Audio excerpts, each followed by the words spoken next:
Hello friends, we are going to learn about the topic elastic block storage, in which we are going to learn what block storage is, how Amazon provides the elastic block storage, and how your information is being stored in that particular format.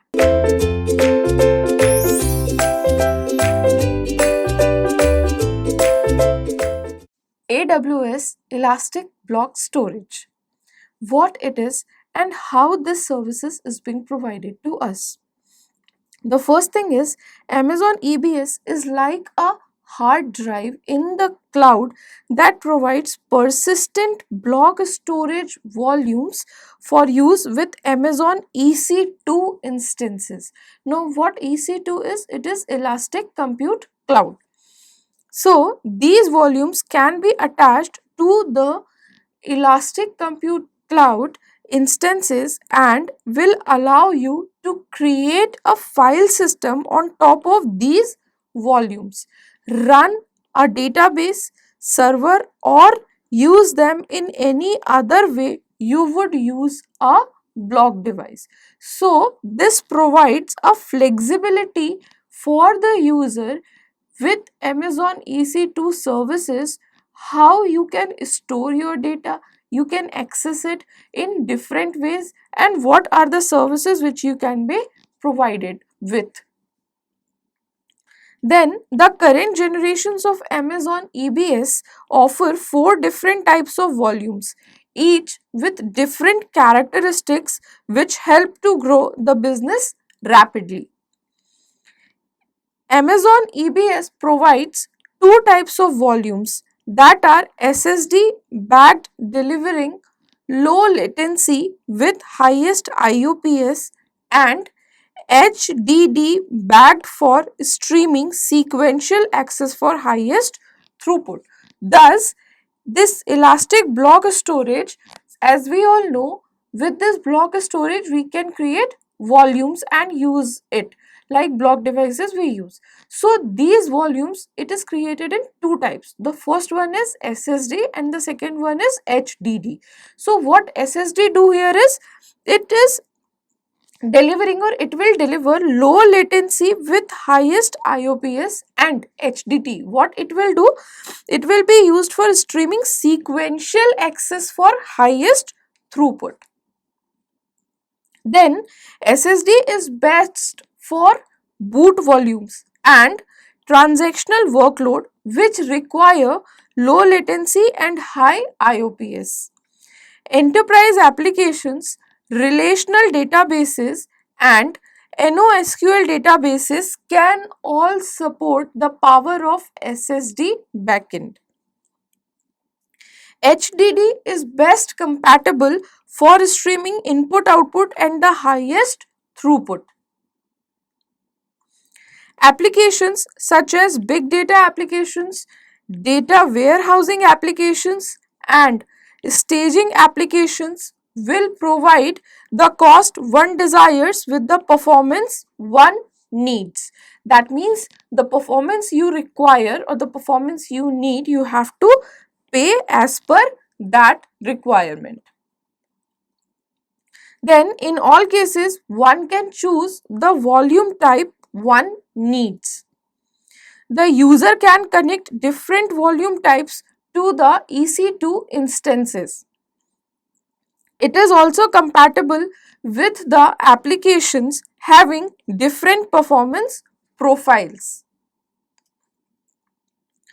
The EBS provides maximum data protection as the failure rate is between 0.1 to 0.2%.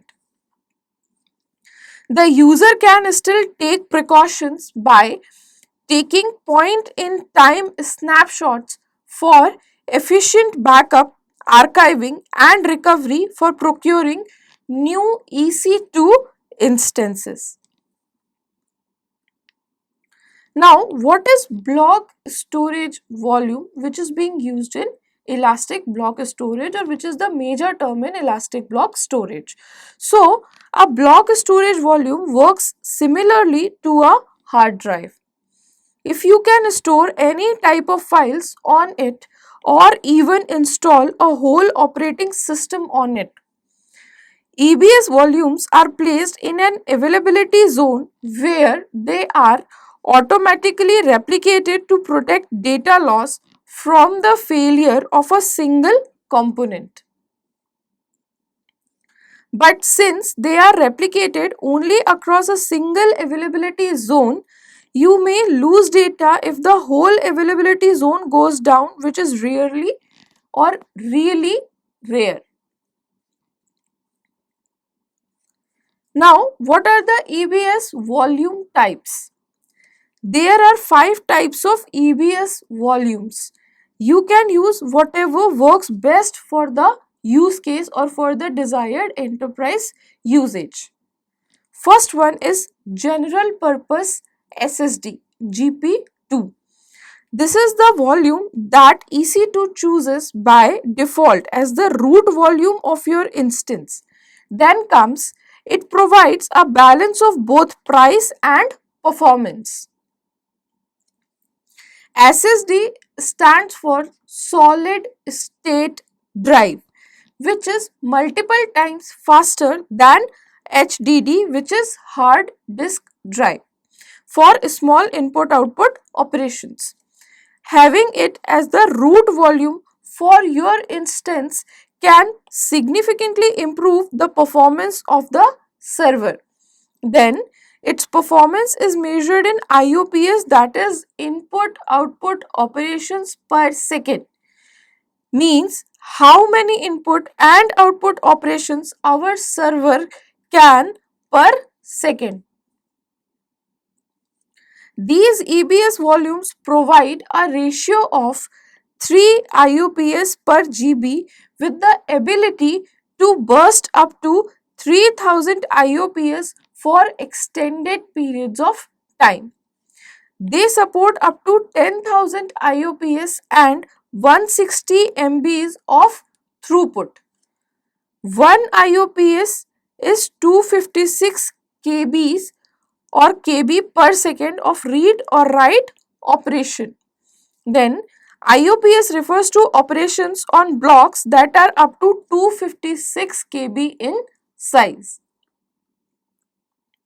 Second one is Provisioned IOPS SSD IO1. This is the fastest and most expensive EBS volume.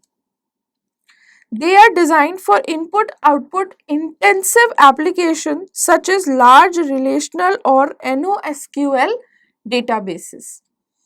The size of this volume ranges from 4 GB gigabytes to 16 TIB, and the IOPS ranges from 100 IOPS to 32,000 IOPS. They support up to 500 MB per second of throughput and can be used as root volume for an EC2 instance.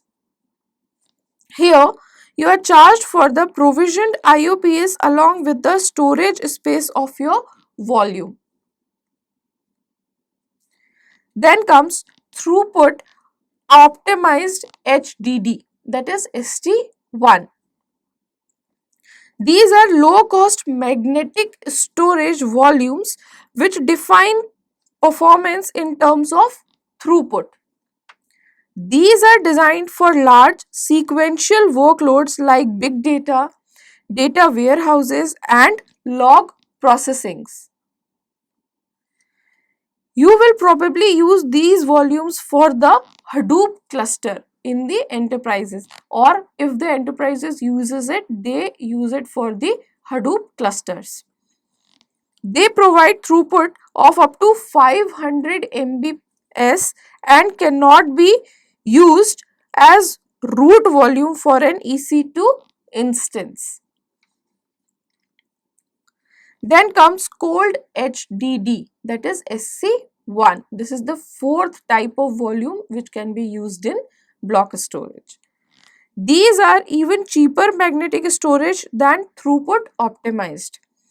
They are designed for large sequential cold workloads like a file server.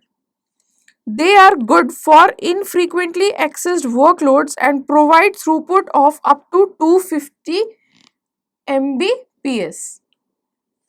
They also cannot be used as root volumes. Then the fifth type is magnetic, which is a standard. These are previous generation magnetic drives that are suited for workloads where data is accessed infrequently. Their size can be up to 1 TB and on average they provide a throughput of 100 Mbps. These can be used as root volumes for EC2 instances.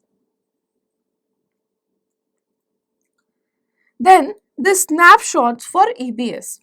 You can take snapshots of your EBS volumes that are a point in time images of your volumes, like the copies of your volumes which you have created there or which have been allotted to you for your data. You can then use these snapshots to create new EBS volumes with different volume types and attach them to your instances. Snapshots can be used as a backup of your volumes. They are stored in Amazon S3, so you automatically get the high durability of S3. Snapshots can only be accessed from the EC2 dashboard. Then elastic block storage facts. First thing, an EBS volume can only be mounted to a single elastic compute cloud instance at a time. That means the next time you can go for another instance, but this time at a time you can do only for one instance. Then if you want to assign a volume to multiple EC2 instances, then you have to check out for elastic file systems. EBS root volumes of your default AMI cannot be encrypted. AMI is Amazon Machine Index. Then you can use third-party tools like BitLocker to do that. Volumes other than root volume can be encrypted. By default, root volumes are deleted on termination of an EC2 instance.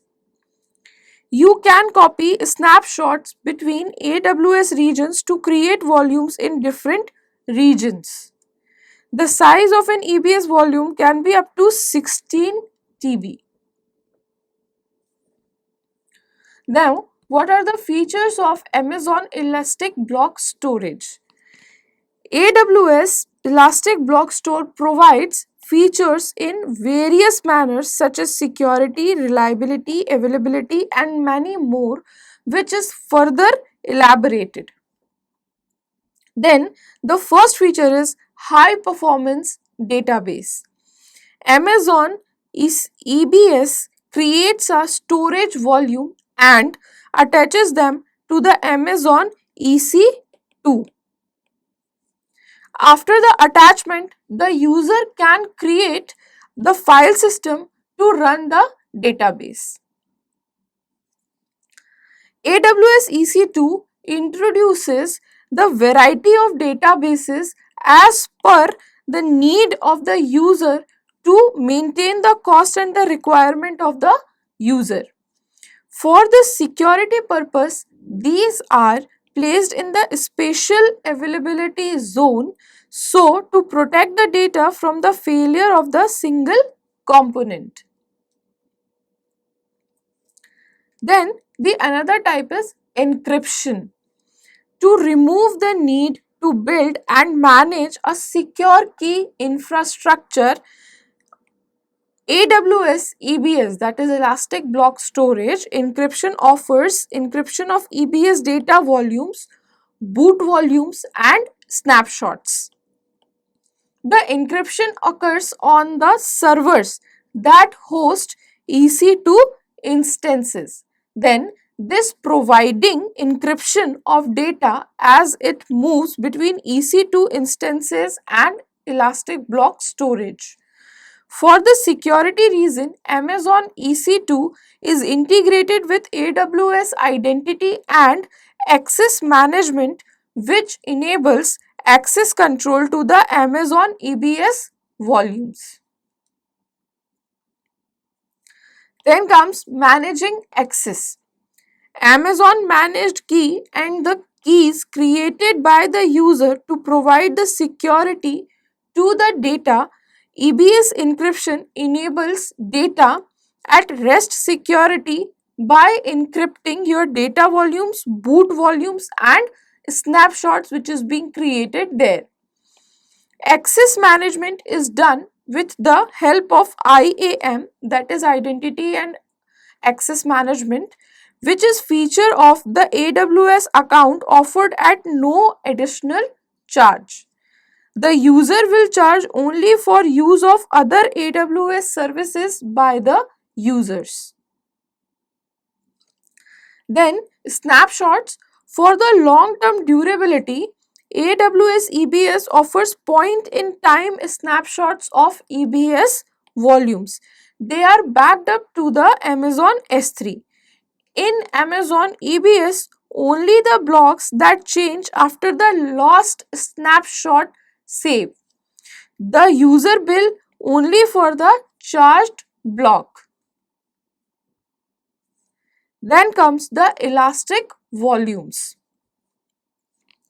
AWS Elastic Volumes allows the user to create storage and attach them to the Amazon EC2. Elastic volume dynamically increases the capacity and tune performances. It works with no downtime or performance impact. What are the benefits of Amazon Elastic Block Storage? Some benefits are consistent with low latency performance, then backup facility along with innovating and restore. It modifies scalability, either it is up or down. Then location flexibility, excellent performance, reliable and secure storage, and scalable and innovative.